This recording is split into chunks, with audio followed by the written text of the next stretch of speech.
Live from the Pix 11 Social Media Center, she's got more than 30 years on the streets as an investigative reporter. Now, Pix 11's Mary Murphy takes you deep into the world of cold cases, terrorism, America's drug crisis, and more.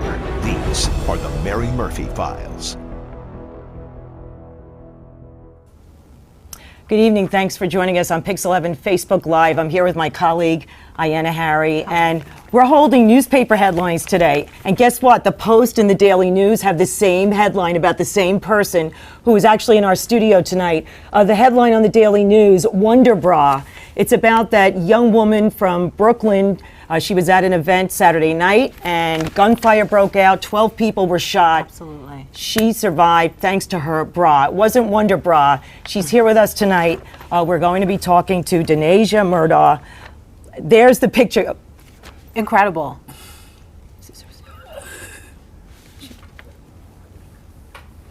Oh, you're getting upset now. Denasia's here in the studio with us. She's 21 years old. Denasia, is that the first time you've seen the picture? No, but the memories of it is terrifying. I can imagine. I just want to thank you for being here with us. I know it's not easy, but we wanted to have you here because this is such an important issue. What happened to you happened to other people that night, and you know we're trying to get the word out because nobody wants to see any shooting. So thank you for having this courage. Thank you for being here, Denasia, and your mother, Odessa Watson. But Denasia, let's start with you. Did you feel the impact when it happened? It was about 10:30, 11 o'clock on that night on Saturday. I felt something sting me in my back, but because of the adrenaline I was rushing, I wasn't really paying attention to what it was until I reached back and I felt it. And were you hearing people screaming? Did you hear a lot of gunshots? I heard a lot of people screaming. After like the first two gunshots, my ear like just kind of went dead. Like I didn't hear nothing, but I still was like seeing people fall to the floor. And my sister was telling me that they were still shooting. Okay, and then you actually saw the man who was killed. Tell us what you noticed near you in the park. When they actually allowed us to come out, the police officer was guiding us out to walk to the EMS. He was laid on the floor by the gate, and there was a lot of blood around him. I didn't see his, like, from his chest up. I just seen from, like, his stomach down. And I seen them doing CPR on him while he was on the ground. You saw his chest being pumped. Yeah. You know, a lot of people are asking a very basic question. What kind of bra were you wearing? I mean, you were saved by the seam, right? And your mom says she has the same brand on tonight. Where did you get the bra? It was a regular bra that I brought off Fulton at Rainbows. Rainbow stores? Yes. So, Mom, when you think about this, for you, it's more than just the bra, right? Yes, absolutely. Tell me.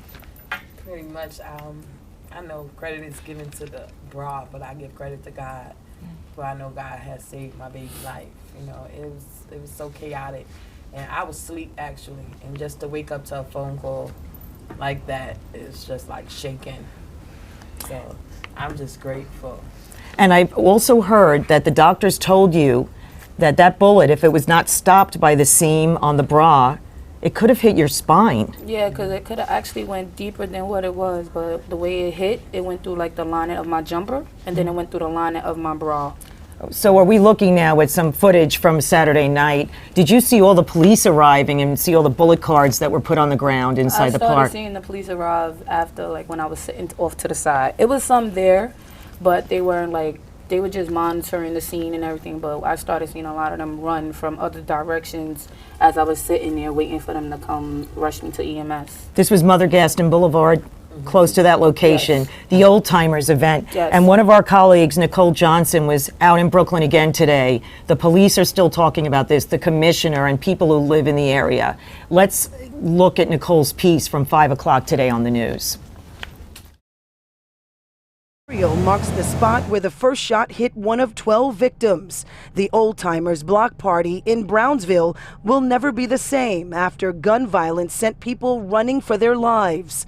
Community leader Bishop Willie Billups spent hours in the hospital praying with the victims and their families. I actually had to put on medical gloves because of the blood that was in that hospital, in that emergency room. It was very chaotic, very bad. Citizen App video shows the chaos Saturday night from a woman who says her bra strap saved her from taking a bullet to Jason Pagan, a 38-year-old who died here. Police are now looking for at least 2 gunmen, and they say they have some leads. Several tips from the community, and we implore them to continue with the calls. It was supposed to be an evening of fun spent with family and friends from all generations.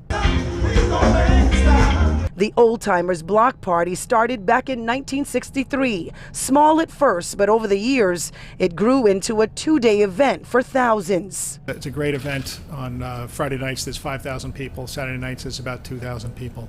They don't want to be defined by this. It's a time when old friends come together, the community gets together and show love and just share a good time with each other.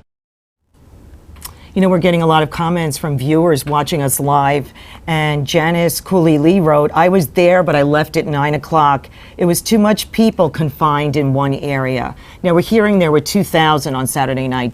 Was it too crowded? It was very crowded, and for me, I'm a small crowd type of person. Like, I'm very sheltered by my mother, so I don't really go out that often, and this was way beyond my comfort zone. I only go to like immediate family, like little intimate gatherings, nothing ever too big. As soon as I got there, my anxiety actually flared up. But not to want to be a party killer. I didn't say nothing to my sister. Like, I hinted at it a little bit, but I wasn't trying to say it as of, okay, we're here, we seen, we go. I was actually trying to let them enjoy it, but... Yeah, I mean, this was in Brownsville. You live in Bed-Stuy. Yes. And one of our other colleagues, Anthony DiLorenzo, he looked at the fact that shootings were said to have been down in Brownsville in the last year, even though we were told a couple of weeks ago by the commissioner that Brooklyn was a bit of an issue, that gang-related shootings were up. And I just want to jump in, because as soon as we said shootings were down, I saw you make a little bit of a face, like you're not really buying it. What are you feeling and what are you seeing on the ground? I'm not convinced that the shootings are down. And I mean, we hear shootings every night. Every night, either gang related or 2 people just beefing. Sometimes people can't handle their alcohol. Like, you can't go to sleep sometimes without hearing gunfire. And then I don't believe that a lot of the mayors and things of that nature make themselves visible until tragedy hits. Well, let's not a lot that's doing to prevent it. Yeah. Let's look at Anthony DiLorenzo's piece from this morning, because he looked at the statistics that are being put out there. Gun violence had been on the decline in Brownsville, bucking a decades-long trend until Saturday night. This tragedy does not define Brownsville. Dozens of cops streamed in as parents and their kids fled a barrage of bullets. Is fight or flight. The gun battle erupted at the end of Old Timers Day, the 56th annual block party, which was otherwise peaceful. Inside the park area, the playground area of the Brownsville Recreational Center, that's where the gunshots began.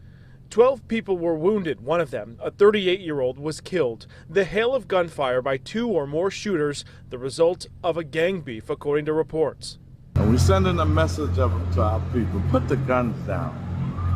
Put the guns down and have a greater value for life. That's Charles Barron saying have a greater value for life. That's the message there. But we know that in the middle of all this, with 12 people being shot Saturday night, there's sort of been heightened tensions between civilians and the police in various communities around the city. And last week, before the shooting happened, the big headline was the water dousing of the police officers in various communities, Harlem and Brooklyn, including Brownsville, the same precinct where you live. Let's look at some of those scenes that we have the sound from and the visuals of the water dousing of the officers.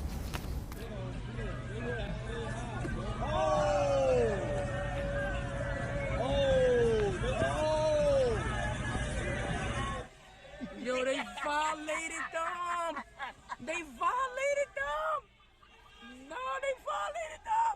Oh, they not stopping. Oh my God.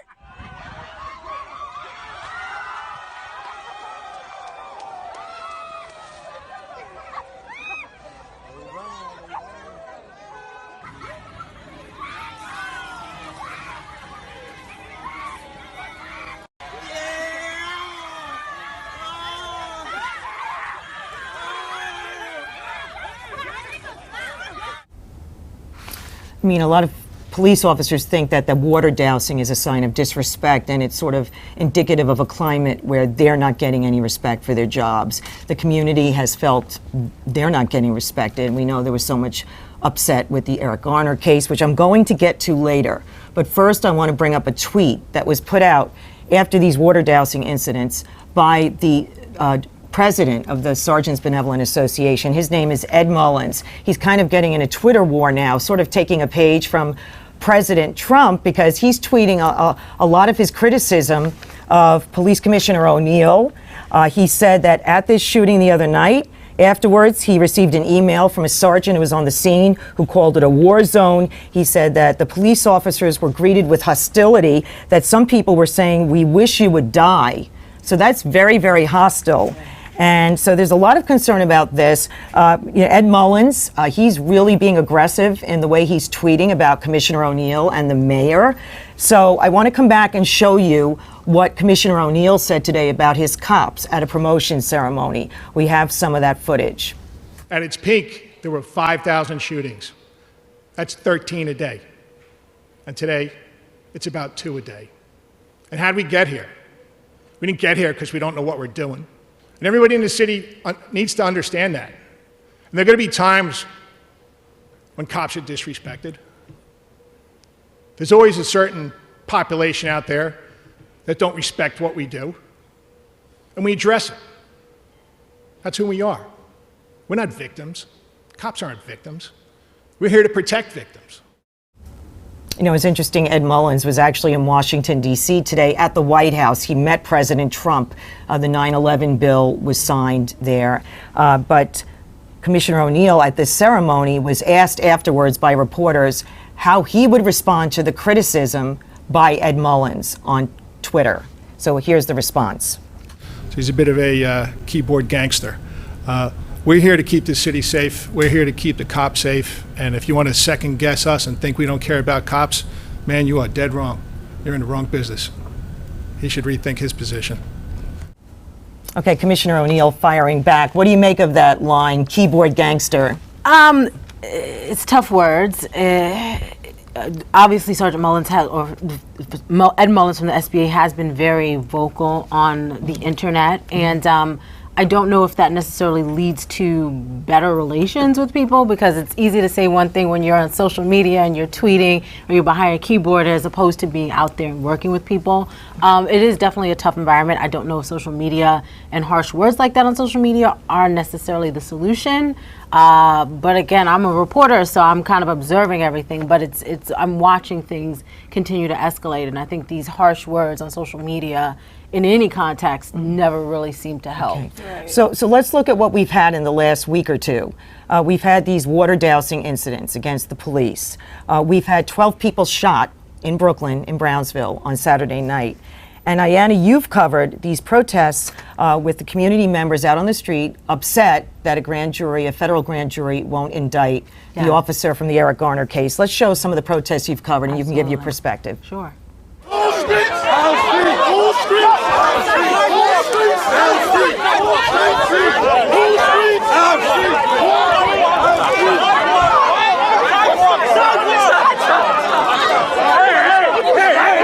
Tell him to hold it. He's not going to push me. I told you. He's not going to push me. Let's go. All right. Sir, let's go. Y'all need to move for we tear this city up.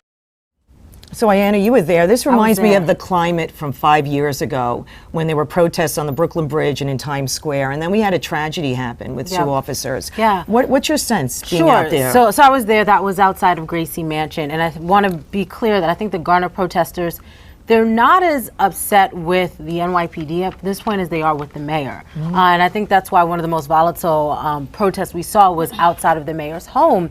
And their issue with the mayor is that he hasn't really come out either way to say, yes, I believe this officer should remain on the force, or no, I believe he does not. And so at this point, it's been 5 years. So people feel like there's not any more information that you don't have. So why isn't the mayor sort of coming out with a clear message? I think that that's part of their anger. So it's not just necessarily towards the NYPD, but it's also towards the mayor and it seems like he's constantly changing. And right before that moment happened that we just saw, the mayor met privately with Eric Garner's mother, and I spoke to her right afterwards, and she said that the mayor admitted to her if he wanted to fire Officer Pantaleo, he could. So I think his changing answers in public are part of why people are so upset. So this is the climate we're in right now, and really the gunfire is what's bothering a lot of families throughout the city. I want to bring Denasia back in, get you on camera close up, our miracle lady, saved with her Wonder Bra from Rainbow Shops. Yes. So, I mean, would you go out to one of these events again? No, I absolutely wouldn't. I'm traumatized. I don't want to see any more big crowds. What's the worst part? Have you had nightmares since this happened? I haven't slept since this happened. I've had like 3 severe panic attacks, and I don't leave further than off my block. This is the furthest I've been away from home since this whole incident done happened. And we have a picture again of the bra that shows the bullet that was lodged there, and I don't know if we can call that up. Our producer Elena is looking for it. It was one of the first images we showed tonight. My bra strap, there thank it God is. it was And thick enough to... You see that the bullet was lodged there on some kind of a seam. When you see that, and let's come back to Denasia, please. When you see that and know how close you came to a much worse injury. It's scary, because you don't think of, oh, I'm going to wear this because I think I look cute in there, and I'm going to go outside, have a good day, go back in the house, calm day. You don't... Now you got to think, oh, should I put on a bulletproof vest today? Should I walk outside in fear today? Should I walk outside and everything gonna be fine today? It's scary. So after your incident, what would you want to say to any young person, especially in Brooklyn, who maybe has a weapon, is thinking about going outside to the park, and doesn't think anything of it? What would you want to say to that young person who maybe has that opportunity, that moment, to leave a weapon at home and not bring it outside? What would you say to them? You're young. Why would you want to waste the rest of your life behind bars because of something that could have been avoided, or something that should have never been happened? Like, little beefs be getting escalating to gun violence in 2 seconds, and like you said, you're a keyboard gangster. Half of the time, people say what they want to say on Facebook don't mean none of that in person. Right. Right, and there were at least several of the victims that apparently had some gang ties. And they're saying the deceased, the man who died, might have had gang ties. But you don't. And here you are, an innocent young woman, a lovely young woman. And what would your message be? You're studying in college, Kingsborough College. What would your message be to all those people carrying guns out there? My message would be, put it down. Like, why should I have to walk the streets in fear because I could get hit with a stray bullet because of 2 people that don't know how to be men or mature adults and solve a little beef? Nothing is worth laying down your life or anybody else's life. And nobody should have to be 20, 19, 18, walking down the street in fear because they might see somebody of a rival gang that you once used to hang out with. You never hung out with these guys, No, right? never Yeah, at but all. you're there at an event which is a party. It's Right. celebrating the old timers from Brownsville. Do you want your daughter going to any concert or anything in the neighborhood anymore? I'm such an overprotective mother. I don't want my babies going nowhere. Yeah. Absolutely nowhere, but especially in large crowds. And whereas Old Timers Day I found to be beautiful. Me and my husband, we go almost every year. Yeah. Beautiful event during the daytime, but before it get dark, we out. You go there, you see the people that you grow up with, and you enjoy their company for a while, and then you go home. Yeah. Because they actually supposed to stop it by 11 o'clock. But at least by 8 o'clock, people begin to get angry. They've been drinking. Half of them don't know how to handle their liquor. And like I said, they came out with the anticipation that something may happen, so they already came with a gun. Right. Right. Some of them, most of them came to enjoy themselves. But then you got that few in the crowd that came with anticipating something that's going to happen. So they already came during the day with a gun. Right. Just waiting for something to happen. Yeah, and it's interesting, Odessa, because my daddy's from Brownsville, and he went to Old Timers Day for many, many years. And one of the things he was saying is back in the day, the elders, if they saw a beef coming, they would check the young people. But he was saying that there's even a fear amongst some of the elders now that they're concerned to say something, and you don't want that kind of environment either. either. Of respect as well. Yeah. You can't be an elder person and go to a young person and say, all right, pull your pants up. Right. Stop all that cursing. You can't say these things to these young people no more. The lack of respect that they have for the elderly is ridiculous. It's ridiculous. Well, we want to really thank you for coming in here tonight. I know you said Dr. Oz called you up, so you've been on the radio, but you did your first interview in a studio with us, and we really appreciate you coming to Pix 11 to the Social Media Center. We're so happy that you were saved from very bad harm by your bra. And I hope the Rainbow Shops use you in a commercial now. You're giving them good publicity, and we wish you the best. We wish you a happy life. And we thank our viewers who were with us tonight, Ayanna. We had a lot of people watching and commenting, and we hope they will share. Because there's a message tonight in this webcast, and I hope that you'll be back next week for the Mary Murphy Files. For now, let's say goodnight. Thank you, Ayanna Harry, for joining us tonight, and we wish you the best. See you next week.